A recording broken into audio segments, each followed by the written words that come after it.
Boa noite, amigos. Esse é o canal Leituras Compartilhadas. Eu sou a Ana Lúcia, prazer. E eu estou lendo para vocês a sessão de histórias inspiradoras, que eu estou tirando da revista Seleções, tá? Dezembro de 2007. Visão Rebelde. Cachorro Levado e Menina Solitária. A combinação perfeita, por Mary Rowland. Domingo passado, nosso cão Simudji fugiu provavelmente para a reserva florestal de 900 mil metros quadrados, vizinha à nossa propriedade, um trecho montanhoso com carvalhos centenários, por onde ele adorava correr. Meu marido Bob, meu filho Tom e eu o procuramos gritando seu nome. Smudge está velho, a um passo da cegueira absoluta. Naquela noite choveu muito e a temperatura caiu abaixo de zero. Será que Smudge achou que sua função em nossa casa havia terminado? Será que fugira para morrer? Não dissemos nada à nossa filha Krista, que naquele domingo pela manhã retornara à universidade depois de mais uma cirurgia no olho, dessa vez de glaucoma. Ela já havia atravessado uma semana bastante difícil. Depois da operação, fizemos 6 viagens a Nova York, onde o médico estabilizou sua visão. Entre uma consulta e outra, Krista havia se solidarizado com os Moody. Os dois, Krista com um curativo no olho e Smoody quase sem visão, ficavam sentados no jardim.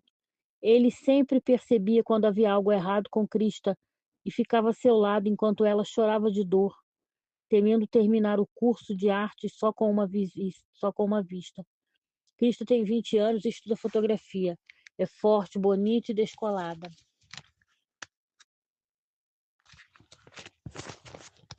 Acredita que os problemas crônicos do olho a ajudaram a enxergar o mundo de maneira diferente, tornando-a uma artista melhor.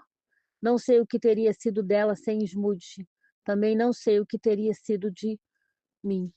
Podemos amá-lo ou detestá-lo, como Bob finge detestar, mas Smudge definiu a vida de nossa família, tornando Cristo e Tom mais sensíveis, Bob mais tolerante e a mim mais paciente, e até mais sensata. Voltemos a uma noite de fevereiro de 1993, quando nossa tranquila vida em família virou de cabeça para baixo. Cristo, então com 6 anos, anunciou que havia algo errado com seu olho. O pediatra não vira motivo para preocupação ao examiná-la semanas antes.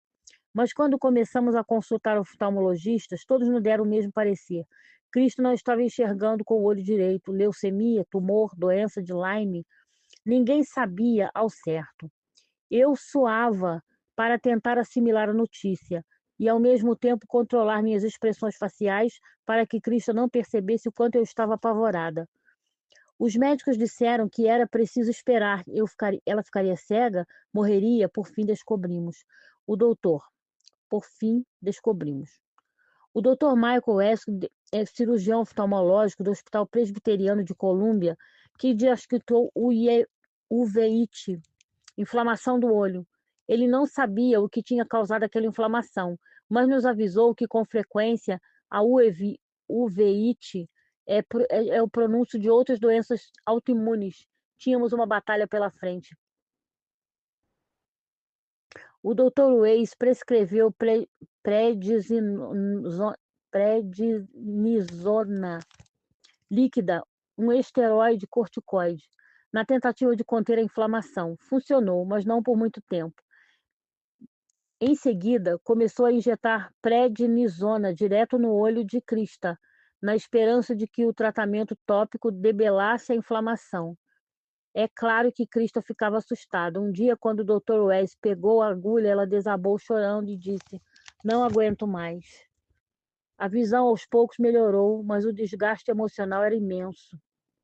Ela quase dobrou de peso, usava minhas roupas para ir à escola. Foi a uma festa fantasia onde não cabia em nenhuma roupa que as outras crianças usavam. Estava infeliz, solitária e queria um bichinho de estimação. Bob dizia que Nova York não era lugar para cachorro, mas toda noite de domingo Cristo assistia ao programa de televisão Trate-me Dog, aquele é o meu cachorro. Tom, que é da, Tom, que da família é o mais apaixonado por animais, a primeira palavra que falou foi cão. Preferia o filme, Beethoven, sobre um São Bernardo babão que entra para a vida de uma família e apronta todos, por fim Bob concordou. Optamos por um Springer Spaniel inglês.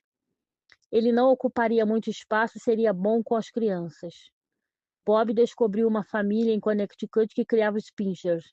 Fomos ver os filhotes. O cãozinho que Chris e Tom escolheram era marrom com uma mancha branca no focinho. Antes de o levarmos para casa, Bob me chamou num canto. Não gosto da ideia de cachorro em idade grande. Mas aconteça o que acontecer, nunca vou dizer eu avisei. Começamos a levar Smoot ao Parque dos Cachorros, uma pequena área cercada onde os cães podiam correr à vontade. Quando chegávamos, olhávamos os animais e logo identificávamos quem estava lá. Caspar, Nut, Yankee, Priscila, Smoot, adorava Lucy, uma Springer mais velha.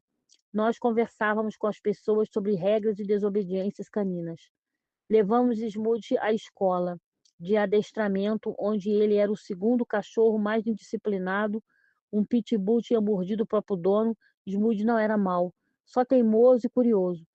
Nós não o educamos bem. Nas noites de sábado, Krista, Smoot e eu acampávamos em sacos de dormir no quarto que Bob e eu usávamos como escritório. Smoot parecia se achar o rei canino e nós, seus súditos. Nunca dava atenção às palavras como não e pare.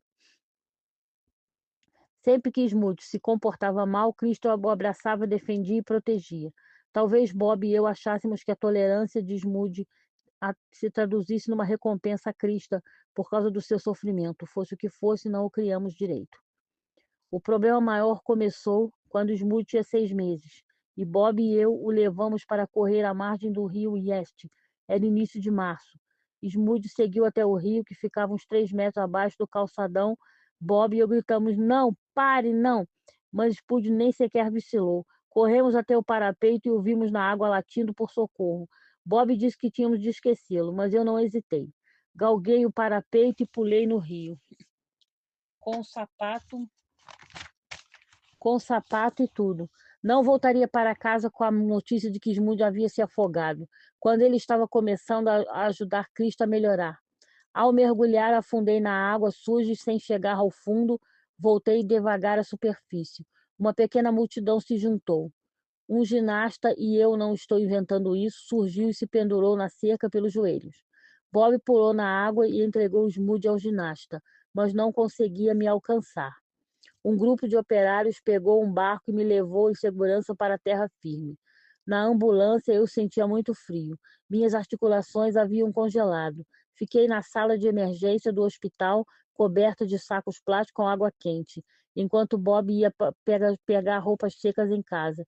E Smoot, satisfeito por estar quentinho e seco, dava entrevista para um canal de TV numa sala ao fim do corredor. O repórter falara sobre a mulher que tinha se jogado no Rio Oeste para salvar seu cachorro. Nós dois dividimos a primeira página do York Post.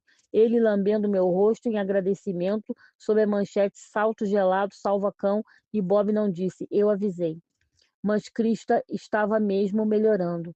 Pegava uma prancheta, vestia um jaleco branco e fingia ser oftalmologista. Smoot era seu paciente. O que você está vendo? E agora? Então anotava as respostas dele na prancheta. Quando a convidavam para dormir fora, Cristo telefonava com o intuito único de conversar com Smoot para que ele não se sentisse só. Nesse meio tempo, continuávamos indo ao consultório do Dr. Weiss, 2 ou 3 vezes por semana, quando a inflamação se acentuava. O Dr. Weiss dizia que não podia prever o que iria acontecer. A visão de Cristo piorou e o Dr. Weiss achou que uma catarata provocada pela uveíte havia se agravado. Removeu o cristalino do olho direito e o substituiu por uma lente intraocular. Minha filha recuperou boa parte da visão, mas a inflamação sempre se acentuava sob estresse. Bob e eu somos autônomos. Pagamos um plano de saúde barato, sem cobertura para remédios prescritos. Uma ótima maneira de economizar. Pensávamos antigamente, mas os remédios de Krista com frequência custam mais de $100 cada e mudam toda hora. Então tínhamos centenas de dólares em sobras de colírios largados no armário. Mas não ousávamos trocar Nova York por um lugar mais barato. Precisávamos do Dr. Weiss. Quando Krista estava com 11 anos, seu olho pareceu se estabilizar. Ela queria morar no campo, ainda mais se isso significasse poder ter outros animais de estimação. Então nos mudamos para Hudson Valley, no que acabaria sendo uma transição difícil para nossa filha. Ela não se enquadrava na turma da nova escola, detestava ser diferente e chamar a atenção, odiava seu rosto redondo e olhos injetados. Tinha medo de não conseguir fazer novas amizades. As meninas da escola riam dela. Você só tem uma calça? Perguntou uma garota. Então Cristo e eu decidimos comprar outra na próxima vez que fôssemos consultar o Dr. Weiss em Nova York. Ela parou no meio de uma rua e perguntou: Vamos comprar essa calça porque eu preciso ou porque estou deixando aquela garota nos dizer o que fazer? Com apenas uma calça, ela sem dúvida precisava de outra, mas estava desenvolvendo uma força interna e valores maravilhosos. Krista queria ser artista. Os professores de Nova York tinham elogiado seu trabalho, mas havia mais um obstáculo. Ela fora eliminada do programa de artes porque não obteve nota suficiente. Pôs mãos à obra, teve aulas particulares e se matriculou num curso de verão na Escola de Design de Rhodes. Krista escreveu sobre seu olho na redação da prova de ingresso da universidade. Quando Smoot desapareceu naquele domingo, o Lago do Jardim foi o primeiro lugar onde o procuramos. Ele não estava lá. 5 dias depois do sumiço, recebemos um telefonema do Hospital de Animais. Smoot fora encontrado aquela tarde, coberto de lama e carrapichos, vagando pela rua em direção a um cruzamento movimentado, a 3 quilômetros de nossa casa. Bob foi buscá-lo. Liguei para Krista. Fico feliz que vocês não tenham me contado quando ele se perdeu, disse ela. Acho que eu não teria suportado. Os dois haviam trocado de papel.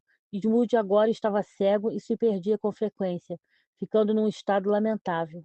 Sabíamos que não continuaria conosco por muito tempo. Krista se mostrava cada vez mais independente, de câmera na mão, trilhava o caminho de sua individualidade e tirou a nota máxima, mesmo nas provas que se seguiram a essa última cirurgia. Logo ela viajaria para Veneza para um seminário sobre fotografia. Pediu que esperássemos para sacrificar Smoot depois que ela fosse para a Itália. Sabia que era inevitável, mas não aguentaria estar presente quando ele morresse. Fizemos o que ela pediu e Smoot foi sacrificado em maio de 2006. O cão que virara a nossa vida de cabeça para baixo partiu deixando tudo em seu devido lugar.